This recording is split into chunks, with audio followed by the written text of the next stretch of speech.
Alhamdulillah, alhamdulillahilladzi sarafal ahkam li ibadihi. Asyhadu an la ilaha illallah wahdahu la syarika lah. Wa asyhadu anna Muhammadan abduhu wa rasuluh. Allahumma shalli wa sallim ala sayyidina Muhammadin amin wa ala alihi wa sahbihi ajma'in. Amma ba'du.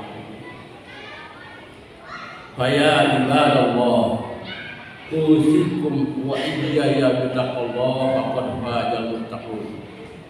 Qala Allah Ta'ala fil Qur'anil Karim, a'udzu billahi minasyaitonir rajim.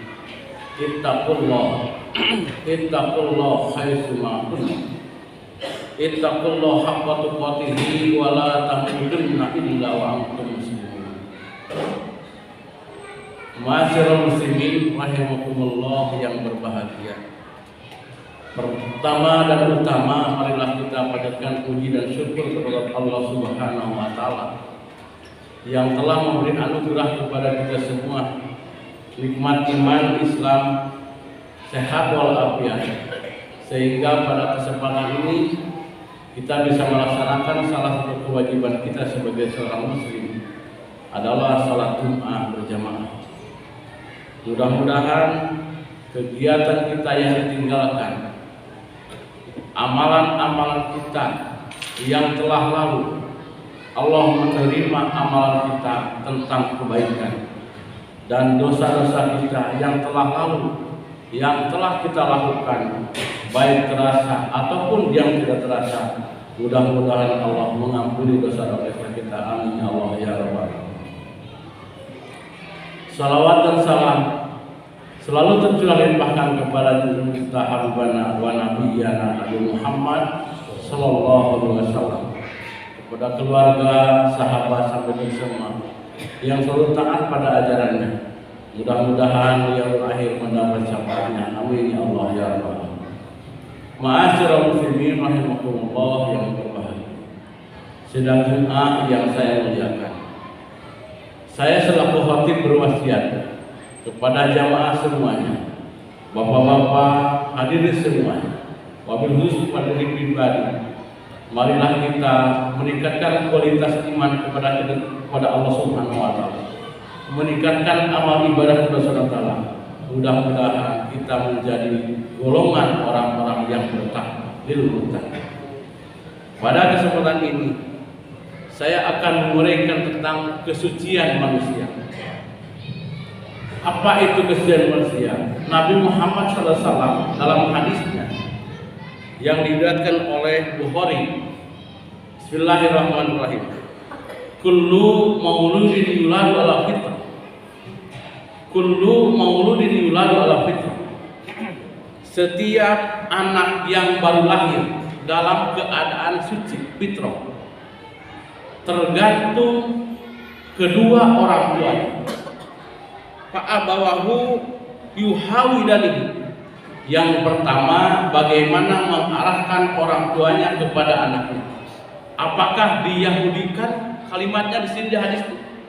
Yang keduanya, ayyunasiranihi, atau dinasranikan. Yang ketiga, kata Nabi, ayyumajisanihi, atau dimajisikan. Pertanyaannya, kenapa tidak diislamkan kalimat itu?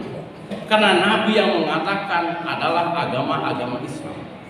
Maka kata Nabi, tergantung kepada kedua orang tuanya. Maka kalimatnya kullu tijama, seluruhnya, apakah dia beriman, mau tidak beriman, mau kafir dan sebagainya. Kalimatnya semuanya. Setiap yang lahir manusia dalam keadaan suci, bagaimana mengarahkan orang tuanya kepada anak-anak. Maka untuk itu kita sebagai seorang muslim mudah-mudahan bisa mengarahkan anak-anak kita kepada ke jalan kebaikan. Pendidikannya sesuai dengan arahan muslim. Jangan sampai umat Islam tapi diarahkan kepada yang sekolah yang non muslim pokoknya, atau sekolah umum kan rata-rata muslim. Tapi bagaimana mengarahkan orang tua kepada anaknya? Mudah-mudahan kita sebagai orang tua bisa mengarahkan kepada anaknya.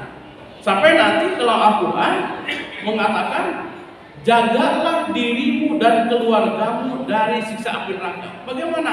Dari awalnya mengarahkan anak didik kita.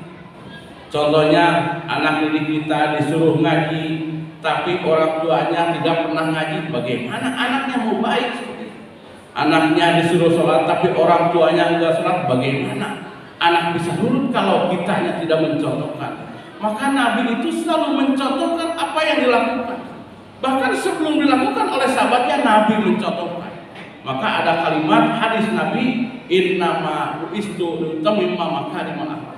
Aku diutus adalah untuk menyempurnakan akhlak. Artinya Nabi itu mencontohkan dulu, memberi contoh dulu, baru kepada orang lain mengatakan. Mudah-mudahan kita sebagai seorang tua seperti itu. Jadi jangan sampai nyuruh kepada anak, tapi orang tuanya sendiri tidak melakukan. Nak sholat, tapi orang tuanya malah nonton. Nak sholat, tapi ibunya malah nonton sinetron bawahnya. Mudah-mudahan maka tadi jagalah dirimu dan keluarga dari siksa api neraka. Artinya jangan sampai anaknya disuruh, orang tuanya diam-diam saja. Mudah-mudahan tadi dalam hadis tadi, kullu mauludin yuladu ala fitrah. Ya, setiap anak yang baru lahir dalam keadaan suci, tapi bisa mengarahkan anak itu oleh orang tua. Ya, apakah tadi akan dimajusikan, diyahudikan, dinasranikan, tergantung bagaimana arahan orang tua. Ma'asyiral muslimin rahimakumullah yang berbahagia. Imam Ibnu Taimiyah membagi dua macam. Menerangkan bahwa ada dua pokok pendiri dalam Islam. Yang pertama, menurut Imam Ibnu Taimiyah adalah yang pertama, lahir ke dunia sebagai makhluk yang suci bersih. Semua makhluk dalam keadaan suci menurut Imam Ibnu Taimiyah. Yang kedua adalah pertumbuhan dirinya mencapai tingkat yang layak. Bagaimana yang layak sesuai nanti ke depannya. Maka menurut Imam Ibnu Taimiyah itu tinggal manusia mengembangkan diri melalui pendidikan, melalui pengajian. Jangan sampai akan ada tokoh masyarakat, kenapa sih ibu-ibu senangnya pengajian? Ya, itu kan menurut kita sebagai seorang muslim rada tersinggung ya. Kalau ibu-ibu, kenapa sih ibu-ibu senang pengajian? Berarti rada tersinggung. Kenapa? Pengajian itu kan pendidikan yang baik menurut agama kita. Ya, beda dengan umpamanya diarahkan ke diskotik dan yang lainnya. Tapi kalau pengajian mudah-mudahan kan pasti ustaz itu mengarah kepada kebaikan. Tidak ada ustaz yang mengarahkan kepada keburukan. Insya Allah memberi fatwa, memberi petua dan sebagainya. Insya Allah kepada kebaikan. Makanya kalau ibu-ibunya dididik oleh ustaz, oleh kiai, oleh siapapun, insya Allah nanti akan mengarahkan juga kepada anak-anak. Seperti tadi, ya, karena anak tadi suci, insya Allah diarahkan oleh ibunya, diarahkan oleh bapaknya dan sebagainya. Jangan sampai kita seperti itu tanggapannya. Maka dalam hadis lain, orang yang bertaubat, kalau kita punya dosa kan harus taubat. Sampai Allah mengatakan wasari'u ila magfiratin min rabbikum. Segeralah minta ampunan kepada Tuhan kalau kita kalau dosa, ya, supaya suci lagi. Supaya suci lagi apa sucinya? Suci dari dosa. Suci dari kita yang dilakukan. Kadang-kadang tadi kata saya kan, apa yang dilakukan dosa itu kadang-kadang ada yang kerasa, banyak nonjok batur kalau anak-anak ya kan kerasa. Ada yang banyaknya yang tidak kerasa. Contohnya ngomongin orang lain kejelekannya kan tidak terasa. Rasanya biasa-biasa aja. Padahal dosa. Ya, dosanya bahkan dosa besar bisa jadi. Tapi kalau kita usah kan jangan sekali-kali dosa kecil dianggap dosa kecil. Harusnya dosa kecil dianggap dosa besar. Kenapa? Kalau dosa kecil dianggap dosa besar, insya Allah dosa besar juga tidak akan dilakukan. Makanya tadi kata Imam Baihaqi, at-taibu midadan bitawalla dan bahu. Orang yang bertobat dari dosa seperti orang yang tidak berdosa. Kalau orang yang tobat dari dosa seperti orang yang tidak berdosa. Kenapa orang berbondong-bondong ibadah haji? Supaya tobatnya diterima.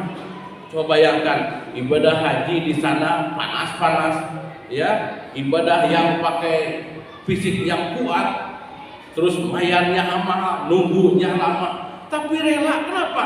Supaya taubatnya diterima. Bahkan ada mengatakan kalau ibadah haji sempurna, kalau ibadahnya makbul, insya Allah orang yang pulang dari ibadah haji seperti anak yang baru lahir dari dosanya kan. Tadi bersih ya, toharu ya. Sampai ada hadis yang lain, ada bagaimana kalau dosa kita supaya diampuni. Siapa saja yang dosanya tidak akan dihitungkan. Ada 3 dosa atau 3 golongan yang tidak akan diperhitungkan dosanya. Kata Nabi, rufi al-qalam an salasi. Ya. Jadi akan diangkat dosanya, tidak akan diperhitungkan dosanya. Ada 3 golongan. Siapa saja sih?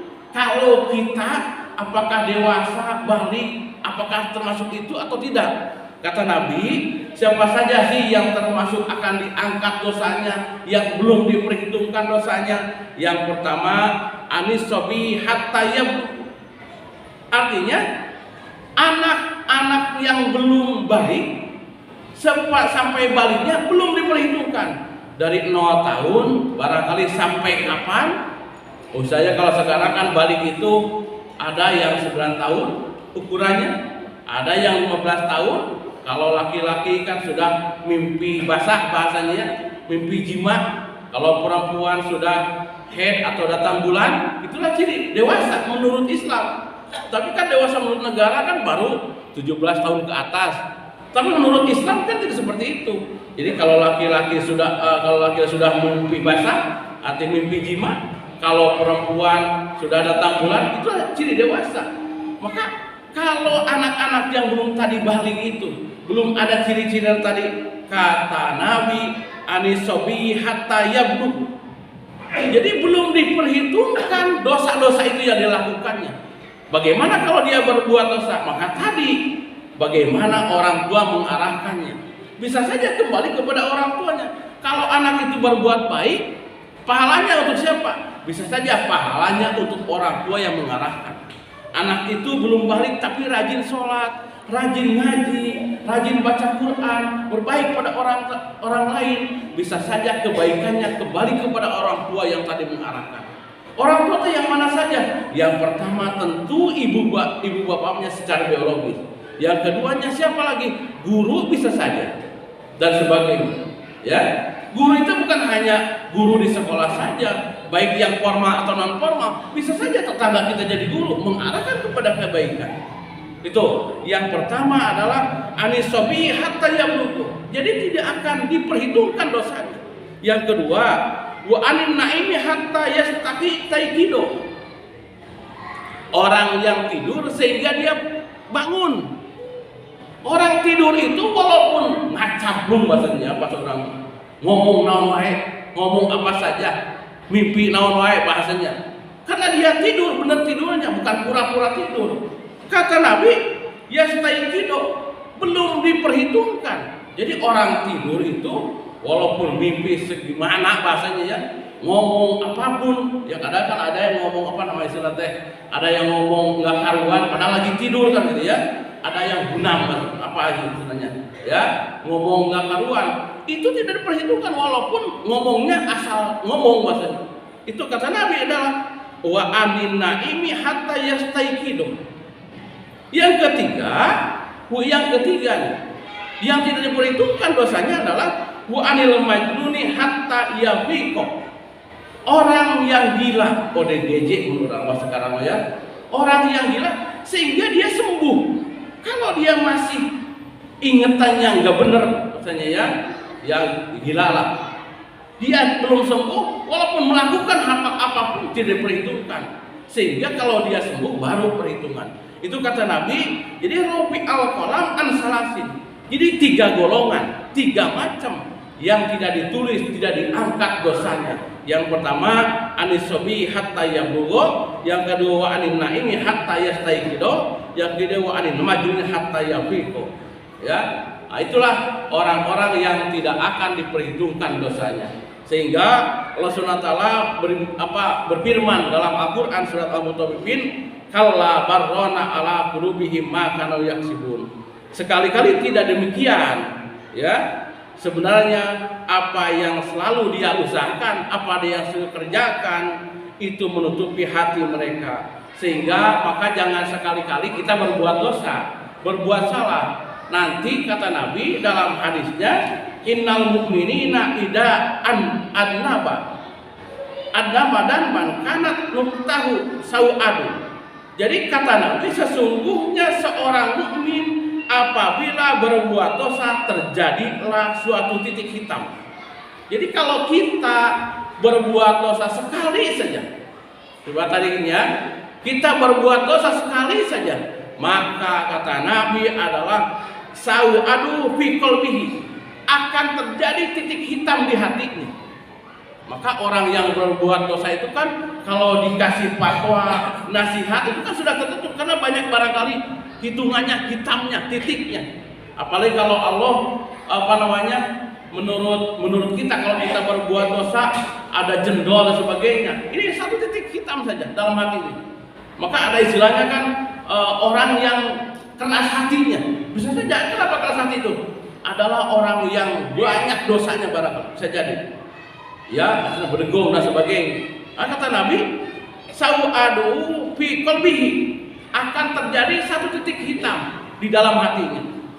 Fa in taba wa tajawwada wastaghfara ma qala qalbahu fa in jadat hatta yaghlibu qalbahu wa dakarona allazi dakara fil Qur'an.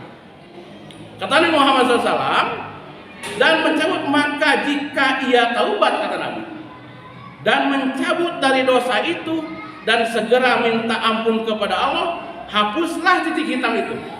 Jadi kalau kita berbuat dosa, istighfar, lalu insya Allah titik yang tadi berdosa itu hilang seketika. Istighfar dengan baca istighfar, ya, dengan taubatan nasuha, taubat yang sesungguh-sungguhnya kan, maka hapuslah titik hitam itu. Tetapi jika bertambah dosanya, bertambah pula titik-titik hitamnya, sehingga menutupi kesucian hatinya. Maka tadi ada yang keras hati juga.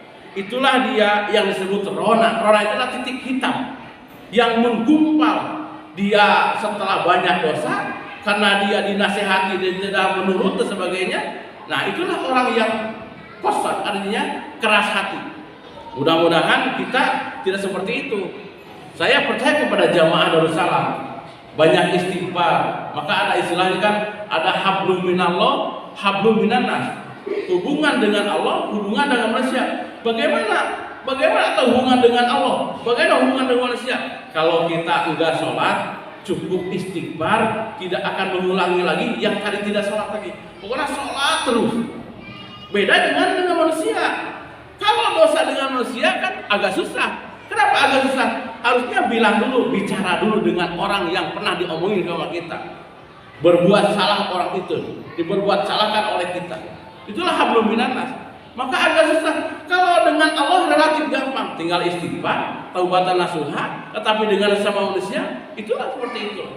Mudah-mudahan kita selalu kita berbuat kebaikan dimanapun berada.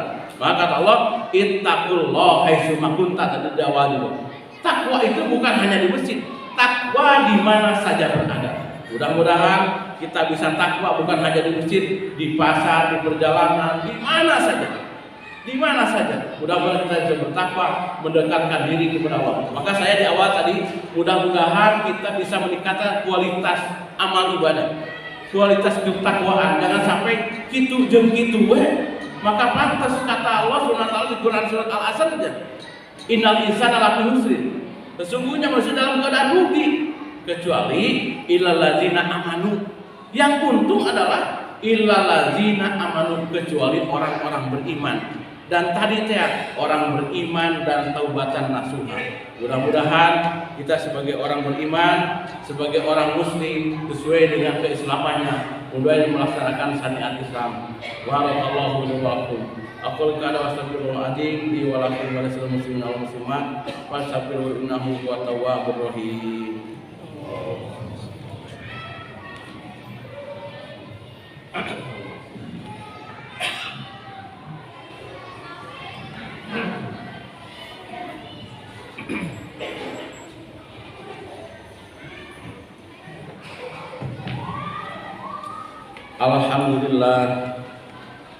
Alhamdulillahilladzi hadana li hada wa ma kunna linahtadiya laula an hadanallah. Asyhadu an la ilaha illallah. Asyhadu an la ilaha illallah wahdahu la syarikalah. Wa asyhadu anna Muhammadan abduhu wa rasuluh alladzi la nabiyya ba'dah. Allahumma salli wa sallim ala sayyidina Muhammadil amin wa ala alihi wa ashabihi wa man tabi'ahum bi ihsan ila yaumiddin. Amma ba'du. Fa ya ayyuhal muslimun usikum wa iyaya bittaqwallah wa qad fazal muttaqun. Qala ta'ala fil Qur'anil Karim, ya ayyuhalladzina amanu taqullaha wa taqu nafsum ma qaddamat lighad wattaqullaha innallaha khabirum bima ta'malun. Wa qala ta'ala fi kitabil aziz, innallaha malaikatahu yusholluna 'alan nabi ya ayyuhalladzina amanu shallu 'alaihi wa sallimu taslima. Allahumma salli wa sallim ala sayyidina Muhammadin wa ala alihi wa sahbihi ajmain waj'alna ma'ahum bi rahmatika ya arhamar rahimin. Amin ya Allah ya rabbal alamin. Allahumma ighfir lil muslimina wal muslimat wal mu'minina wal mu'minat al ahya'i minhum wal amwat innaka sami'un qaribun mujibud da'wat ya qadiyal hajat. Allahumma aslih lana dinal ladzi huwa ismatu amrina wa aslih lana dunyal lati biha ma'ashuna wa aslih lana akhiratal lati hiya ma'aduna. Allahumma ij'al baldana Indonesia hada balda thayyibah wa sa'il biladil muslimin ammah innaka ala kulli syai'in qadir. Rabbana zalamna anfusana wa illam taghfir wa tarhamna lanakunanna minal khasirin. Rabbana hab lana min azwajina wa dhurriyyatina qurrata a'yun waj'alna lil muttaqina imama waj'alna lil muttaqina imama waj'alna lil muttaqina imama. Rabbana atina fid dunya hasanah wa fil akhirati hasanah wa qina azabannar. Walhamdulillahi rabbil alamin. Ibadallah, innallaha ya'muru bil 'adli wal ihsani wa yu'ti al-qur'ana 'anil fahsya'i wal munkari wal baghi. Aqimus shalah.